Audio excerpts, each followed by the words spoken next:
Music Director here at the Sonoran Desert Center for Spiritual Living. And I would invite each and every one of you, if you are willing and able, to stand.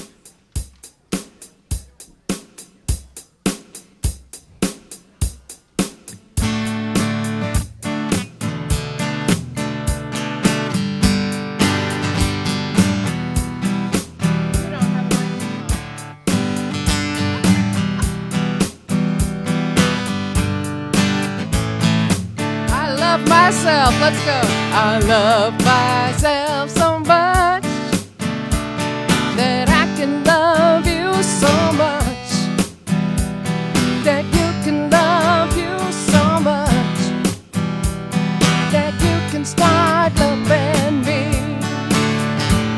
I love myself so much that I can love you so much, that you can love you so much, that you can start loving me. I love myself so much. To your neighbor now. That I can love you so much. To your other neighbor. That you can love you so much,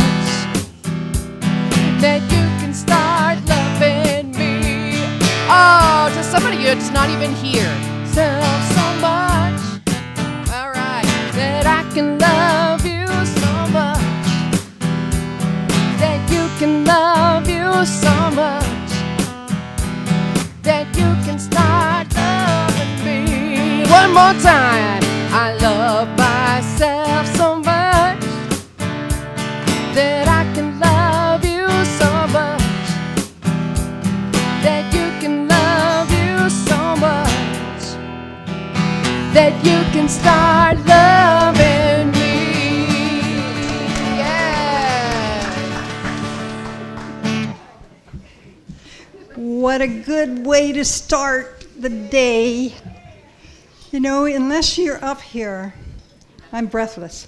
Unless you're up here, you don't realize how much energy we get from all your smiling faces. So I appreciate each and every one of you that contributes to my Sunday. Now let me get organized. My name is Susan Clutis, in case you don't know, and I'm your trustee on duty today. And on behalf of Reverend Donna, who is visiting us,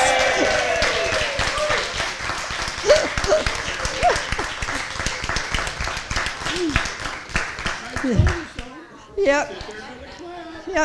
You guys, I have always said to different people, if you ever feel unloved, go away for a little while and then come back and you'll be loved up so much you'll just feel sky high.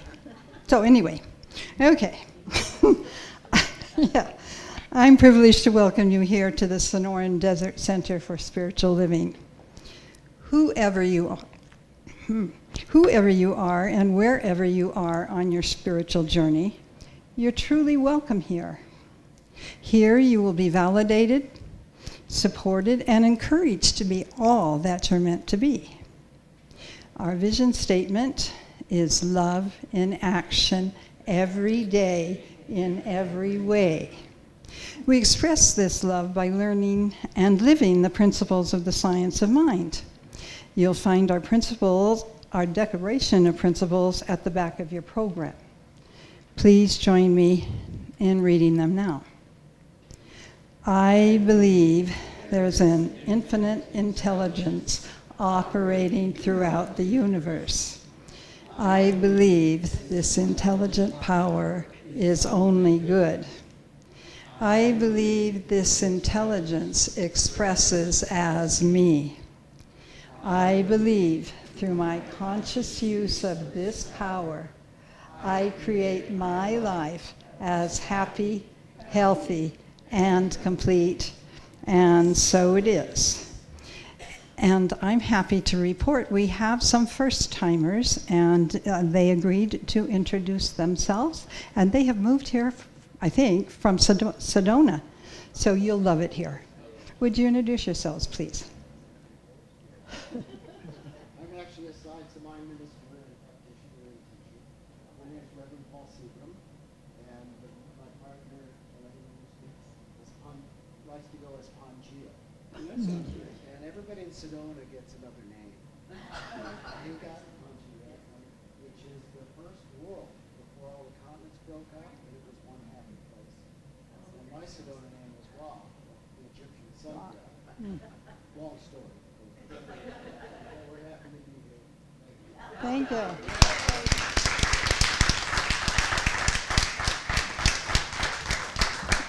Any other new people? I'm Louise, I'm Kay's friend, and I came down from Phoenix for the weekend, and we're having a blast. And we met in Colorado, we worked together, so we've known each other for 13 years. Yeah, wonderful. Anybody else? Okay, well, yes. Well, yeah, Doris is back.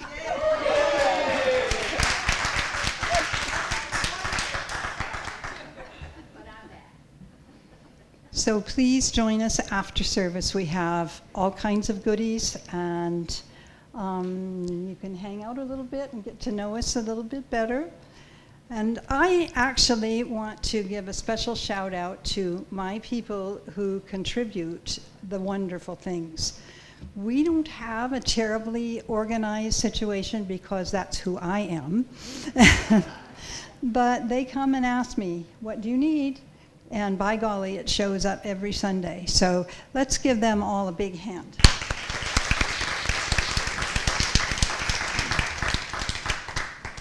And of course, I want to thank everyone who does so many things to make this service possible.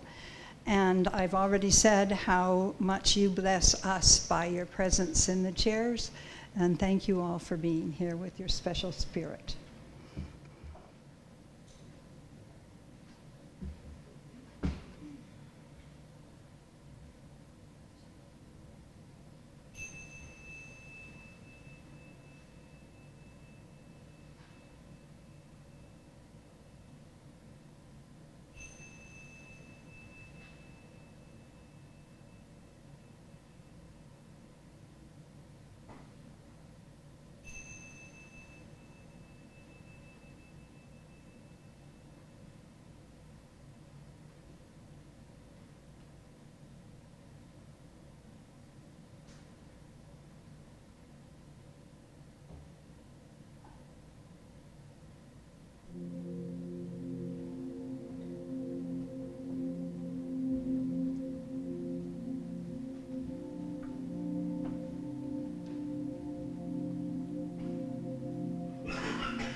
And for those of you who are joining us for the first time, the words for our Namaste song are inside the first page of your bulletin.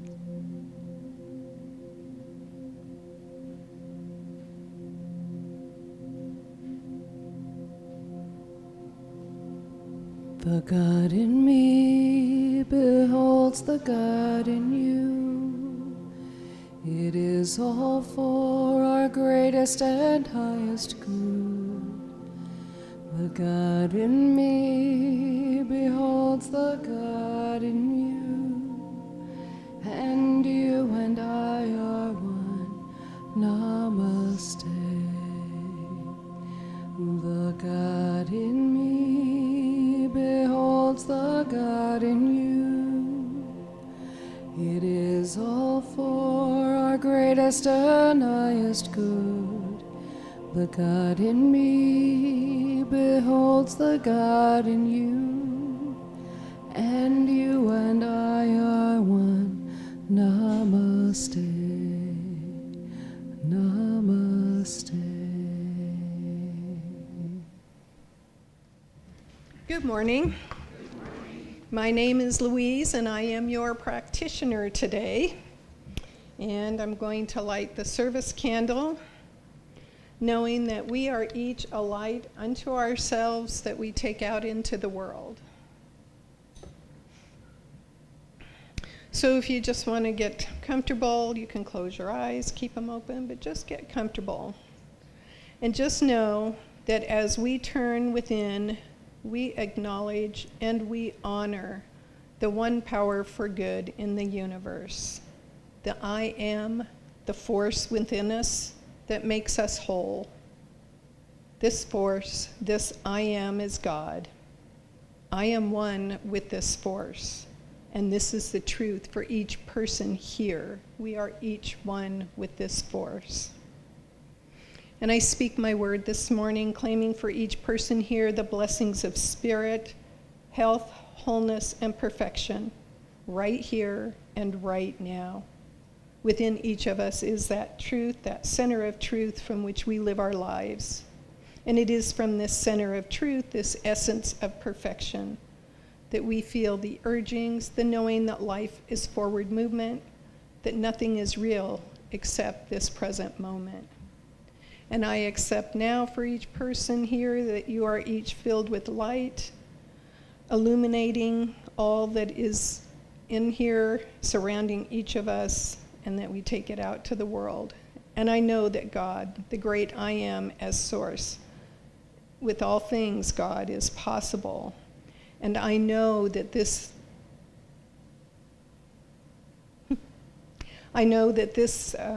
service is unfolding perfect, whole, and complete. And I give great thanks, knowing that John's words are truly blessed for us today. And I release my word into the law, knowing that it is already done. And so it is. So my reading today is from A New Earth by Eckhart Tolle, and it's called The Lost Ring. And this is him speaking, not me. These are his words. So when I was seeing people as a counselor and spiritual teacher, I would visit a woman twice a week whose body was riddled with cancer. She was a school teacher in her early 40s and had been given no more than a few months to live. Most of the times when we met, we said a few words, but barely spoke. We would just sit together in silence. One day, however, I arrived to find her in a state of great distress and anger. What happened? I asked her. Her diamond ring of great monetary value had disappeared, and she was sure it had been stolen by the woman who came to look after her a few hours every day. She said she didn't understand how anyone could be so callous and heartless as to do this to her. She asked me whether she should confront the woman or whether it would be better to call the police immediately. I said I couldn't tell her what to do about it, but asked her to find out how important a ring or anything else at this point in her life was.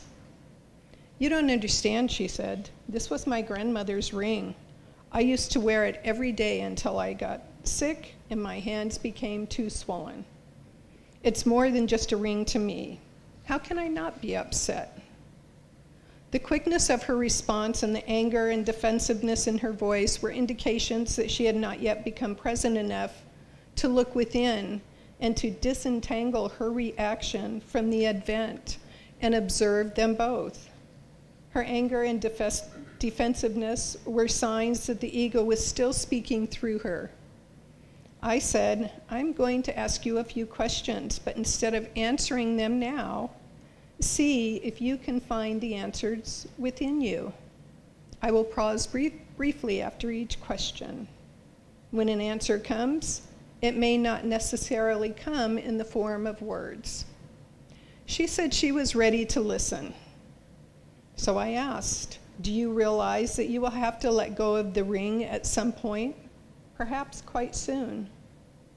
How much more time do you need before you will be ready to let go of it?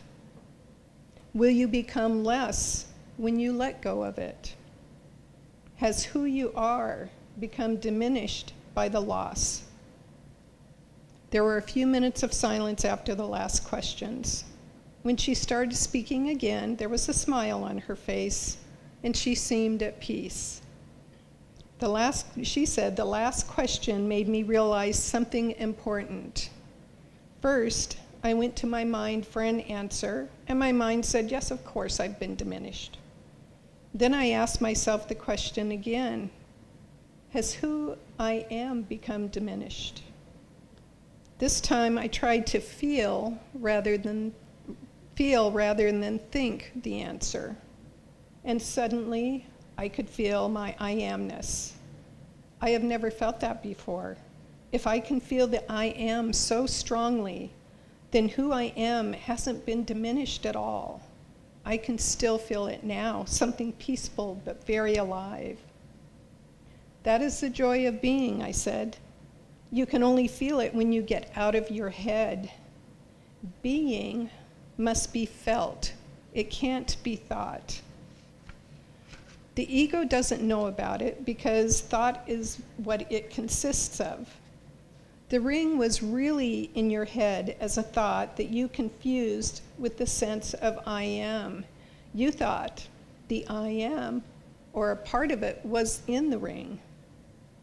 Whatever the ego seeks and gets attached to are substitutes for the being that it cannot feel. You can value and care for things, but whenever you get attached to them, you will know it's the ego. And you are never really attached to a thing, but to a thought that has I, me, or mine in it. Whenever you completely accept a loss, you go beyond ego and who you are. The I am, which is a consciousness itself, emerges. Sometimes letting things go is an act of far greater power than defending or hanging on to something. What happened to the ring? Was it really stolen? After her death, they found her ring in the medicine cabinet in the bathroom. Was the ring returned, or had it been there all the time? Nobody will ever know. What we do know is that life will give you whatever experience is most helpful for the evolution of your consciousness. And now this resonated with me because I have a similar story. A couple of years ago, my husband and I went away, and when I came back, my wedding ring was gone. We had somebody call and say, hey, can I go to your house and get something? And we gave him the code to the garage. And I've never seen the ring since. And it took a lot for me to let go of that ring. I'd worn it for 33 years. But I did, and I just felt better when I released it. So that's why this resonated with me. Namaste.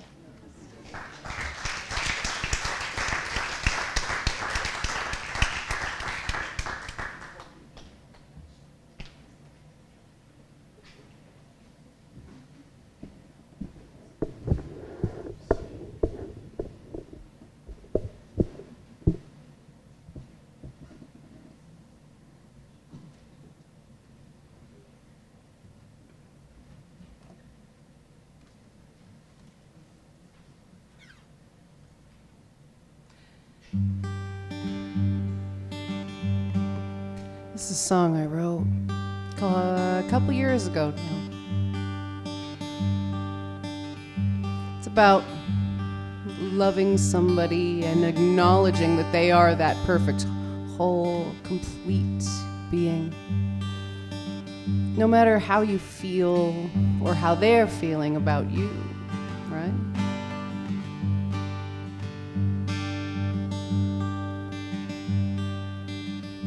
Can I pray for you?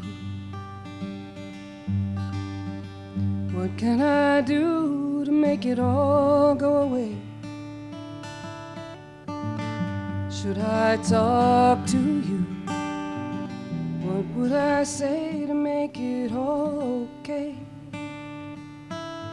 Not a feeling of guilt or obligation, or a matter of doing my part, for there is no pity in this soul of mine. That's how I feel, it's a matter of the heart. I'm making way for you, but I know that you can't meet me there. You've been going through, can't imagine the immense pain. Not a matter of my own opinion, or the who's and the how's and the what's. You're my best friend through thick and thin. That's how I feel, it's a matter of the heart. The day will come soon, I know, when you will open up again. The day will break across your face. Through the tears and the fears and the could have been.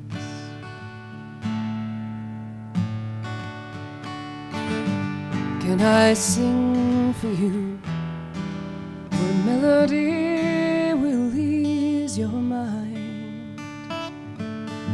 I wanna scream and cry with you, but you're not picking up the phone this time. Not a matter of acceptance, at least right now the hurt's too strong. What you're breathing through, I breathe with you. That's how I feel, it's a matter of the heart. The day will come soon, I know, and you will open up again. The dawn will break across your face. Through the tears and the fears and the could have been.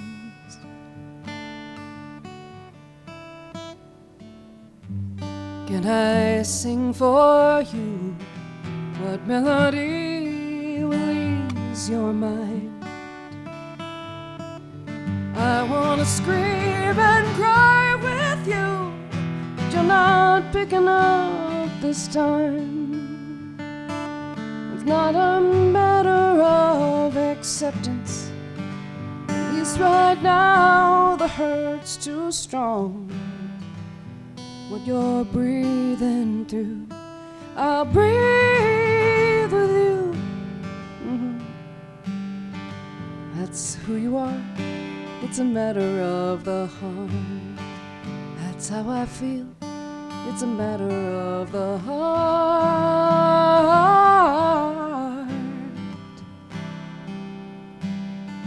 That's how I feel, it's a matter of the heart.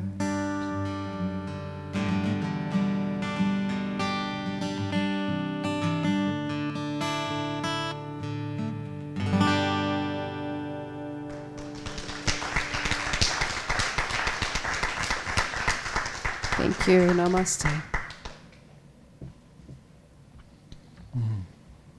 Thanks, Heather. This morning before I got up, I had a dream that I was walking down the street. It was nighttime, and I started singing. And I thought to myself, I wish I could sing like Heather sings. And so I tried singing again, didn't sound the same. And then I woke up. Thank you, sweetie. I'm John Lopez, and once again, it is my privilege and honor to be doing the talk today, and it is so wonderful and amazing to have Donna here to listen. This is what goes on when you're not here.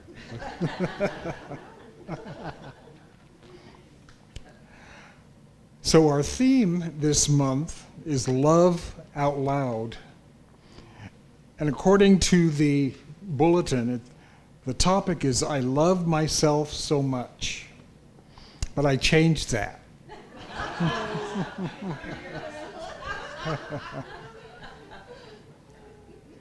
So the topic of my talk is love on a spectrum.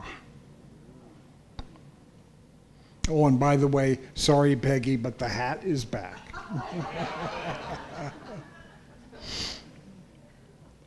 Love has no limitations.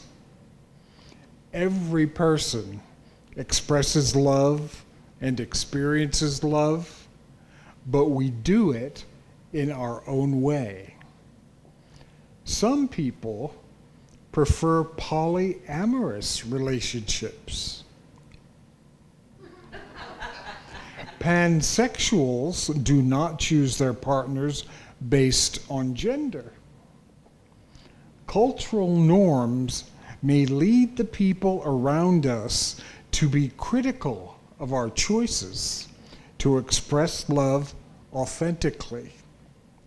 But when we stand in our truth and love out loud, we create loving change within our own communities. Cross-cultural relationships lead to more unity.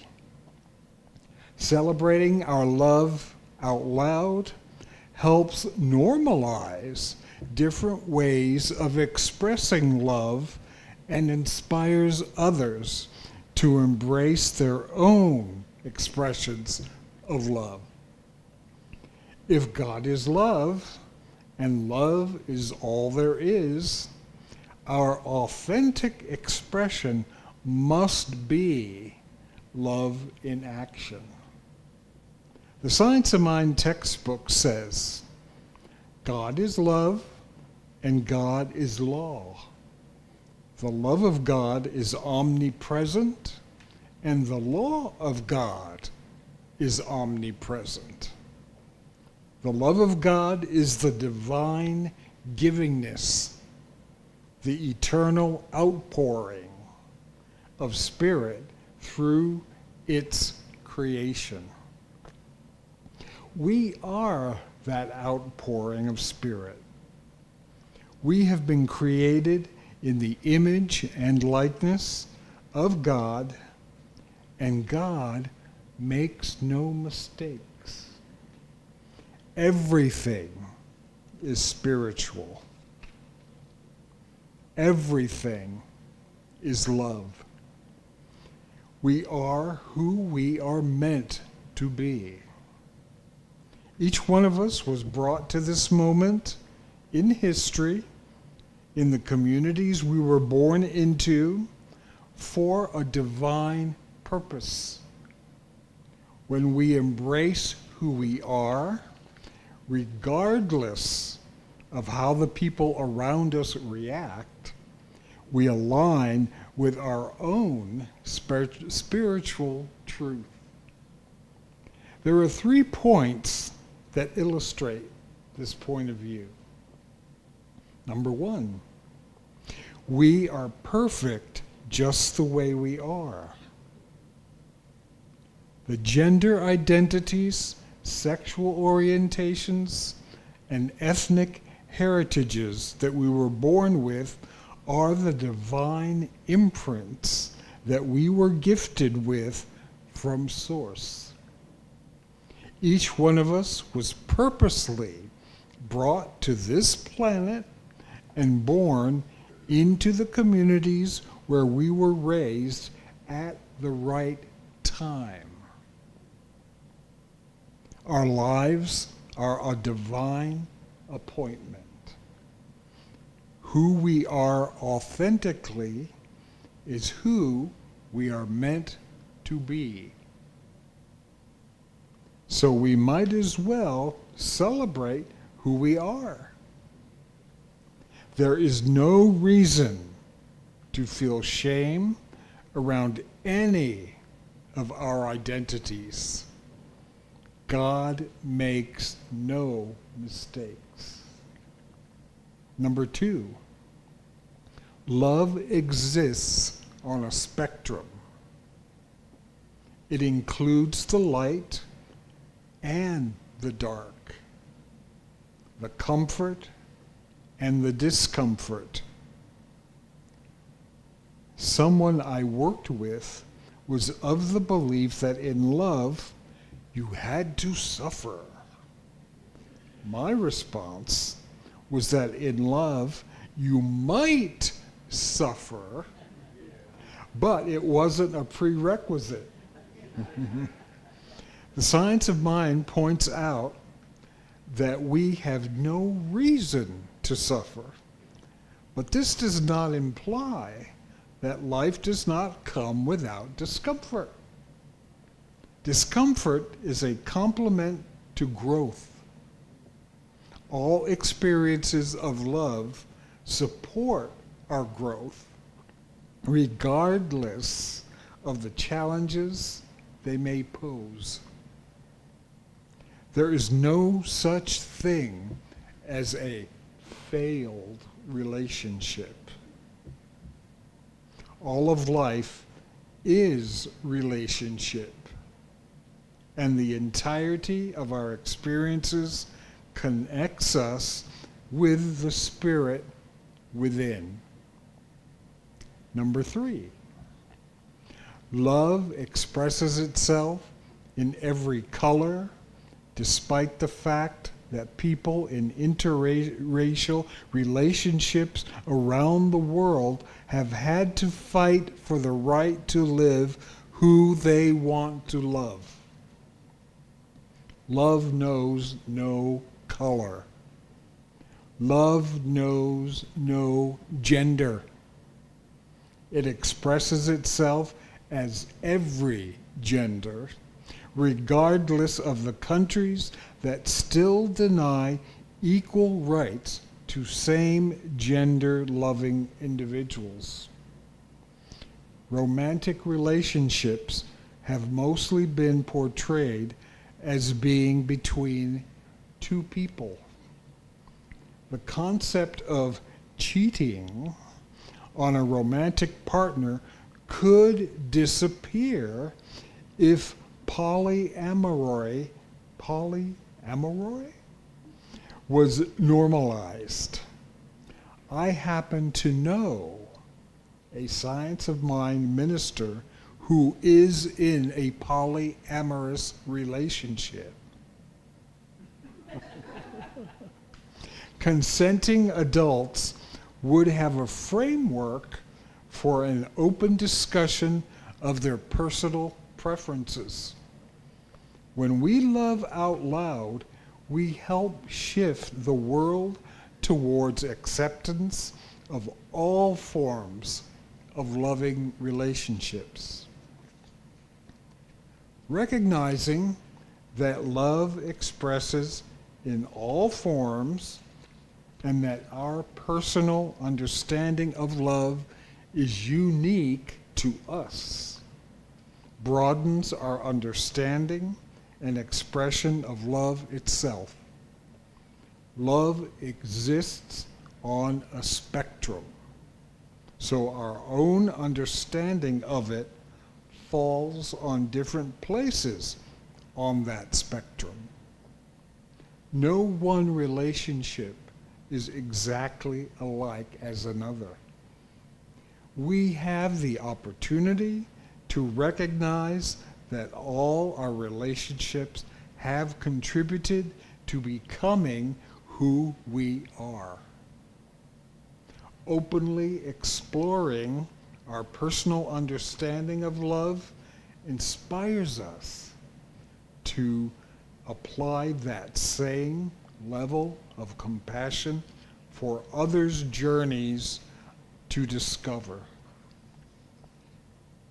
Vishen Lankhaini writes, socialism, democracy, your religion, ideas about education, love, marriage, career, and every other should are nothing more than relative truths. They are simply not true for all human beings. This quote is from his book, The Code of the Extraordinary Mind, 10 Unconventional Laws to Redefine Your Life and Succeed on Your Own Terms. Who knows who Fred Rogers was? All right, Mr. Rogers, yes. He wrote, knowing that we can be loved exactly as we are gives us all the best opportunity for growing into the healthiest of people. And Roger Teal writes, unconditional love is the core essence of the divine, of God, of the Spirit. As expressions of this God life, our deepest, truest essence must also be this pure, unconditional love. End quote.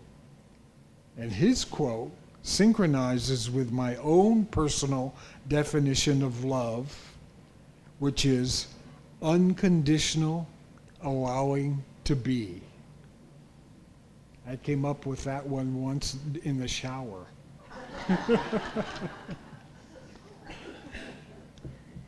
So how does your love appear on the spectrum?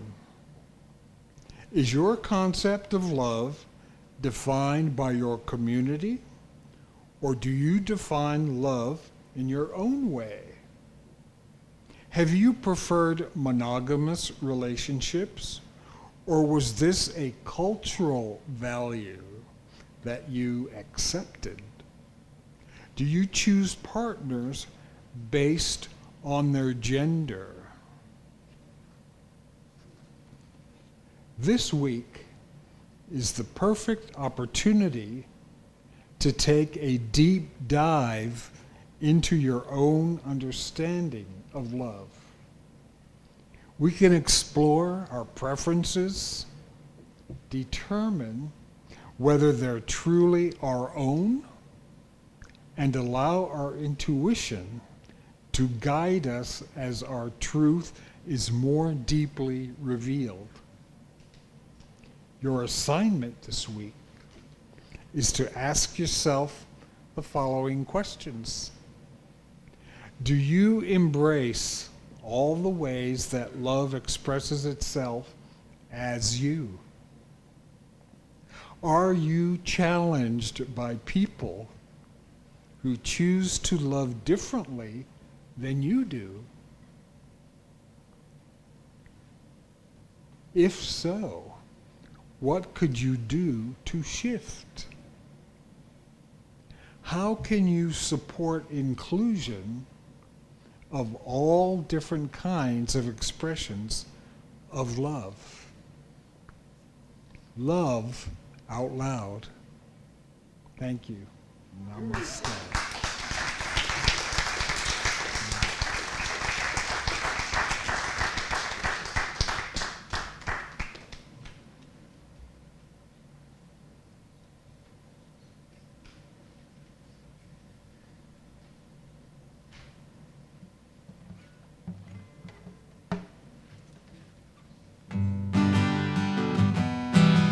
If you know this song, you are welcome to stand if you are willing and able. We've done this one a few times before. There is nowhere that God is not. By someone that I've met once. A very sweet person, Jamie Lua. Sometimes I forget where I come from. Sometimes I forget where I'm going to. Sometimes I get so confused I lose my way. Sometimes I know you feel the same. There is nowhere, that God is not. There is nowhere that God is not.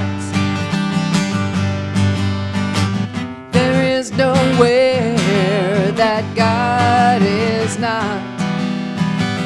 Everywhere I am, I know what I got.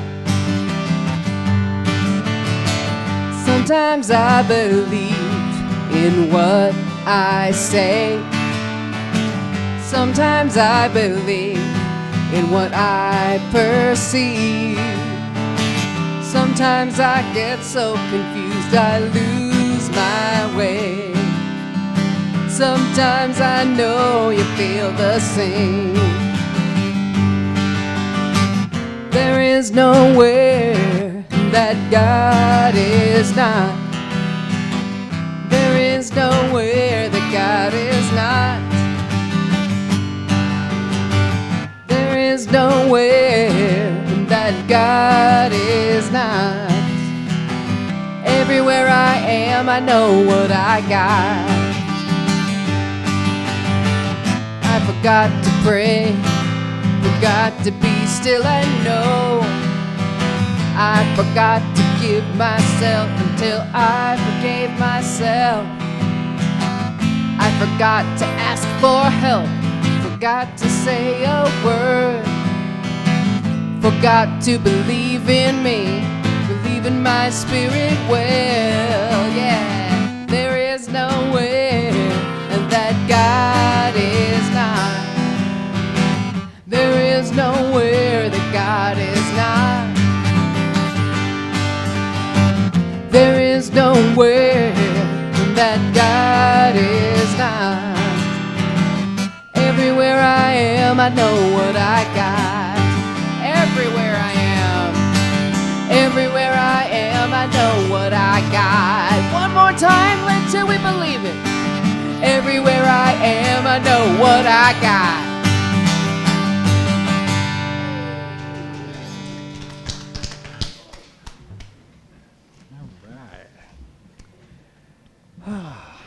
Okay. It is time for our offering. So won't you join me in our offering affirmation, which is on the inside, the front inside of our bulletin. My gift goes forth to heal, prosper, and bless all that it touches. It is evidence of my conviction that God is the source and substance of my supply. I share generously of my good, knowing that it returns to me multiplied abundantly, and so it is.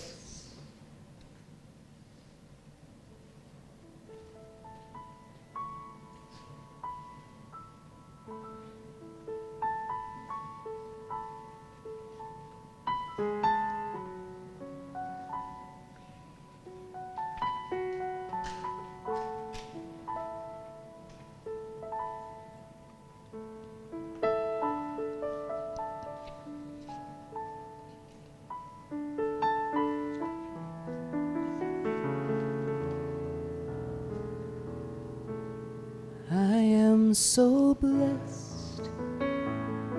I am so blessed. I am so grateful for all that I have.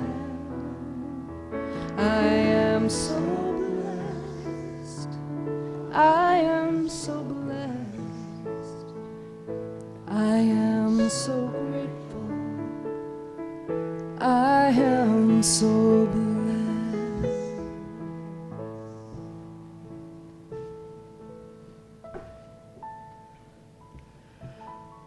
We are indeed so blessed. Thank you for your generosity. Thank you for making this center a bright, shining light in our community. We do so much good, and it's all because of you. Namaste. All right.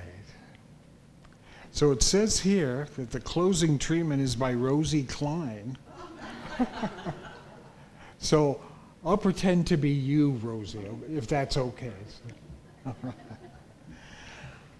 So let's take a breath. Take a moment and know with me that God is all there is. God is everywhere present, filling all space, filling this sanctuary, filling the world. That no matter what may be happening in the world, no matter what may be happening in our own lives, no matter what the situation, no matter what the condition, God is there, fully and wholly present at all times, always in the process of creating perfect outcome, no matter what is happening. I'm so grateful for this truth. I'm so grateful knowing that all unfolds in divine right timing and order for the highest and best good of everyone and all concerned. As we say together, and so it is. So let's stand and circle.